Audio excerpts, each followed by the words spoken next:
At 102 years of age, Bill Purdy has seen more of life than most people on Earth.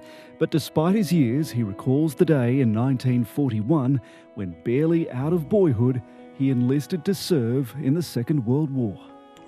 I think it was just the spirit of the day, because the war had been going at that stage by 2 years. I'll hand you this photograph now. A sense of duty would lead Bill to training as a bomber pilot. We probably just headed for the bar. Right. Learning the ropes at Air Force bases in Temora, New South Wales. And that's Temora. So I'm on the far left. And the final one, Bill, I think this might be one of my favourites. In Sydney and at Point Cook near Melbourne. It's quite an image, isn't it? I had hair. By 1943, he was piloting Lancaster Bombers at the centre of the most destructive war in history. It was dangerous work. Very dangerous work. You would have lost a lot of friends then. Yeah, we lost a lot of friends. You got used to the fact that, in fact, you never got friendly with anyone on the station, because the odds are that they wouldn't be there when you came back. 10,000 Australians served in the Allied Bomber Command, tasked with destroying Nazi targets. 1/3 of them would never make it home. The feeling was one of foreboding as you came back to tidy up your room and make sure everything was right.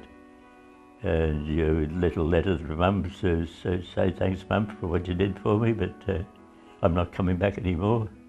At the biggest turning point of the war, it was Bill's squadron that helped clear the way for what would become known as D-Day, the landing at Normandy. That words written long ago by William Shakespeare could have been composed for the 6th of June, 1944. He that outlives this day and comes safe home will stand a tiptoe when this day is named. I think we were all sort of happy as Larry, because it was a sign that the war was not going to last forever. I think the early days of the war, up until about the end of 43, it was pretty much dicey whether we were going to win it or lose it. When the war ended, Bill returned to Sydney working in the grocery business, marrying his great love, his late wife Margaret, and eventually welcoming 5 grandchildren and 4 great-grandchildren. Speak to young Bill Purdy now. What would you say to yourself? I'd say just behave yourself and do much the same things that you have done up to now, and make the most of it. You don't get a second chance. With his multiple decorations, including a French Legion of Honour medal, he reflects on the world today. What lessons have you learned about war and peace that you want younger generations to know?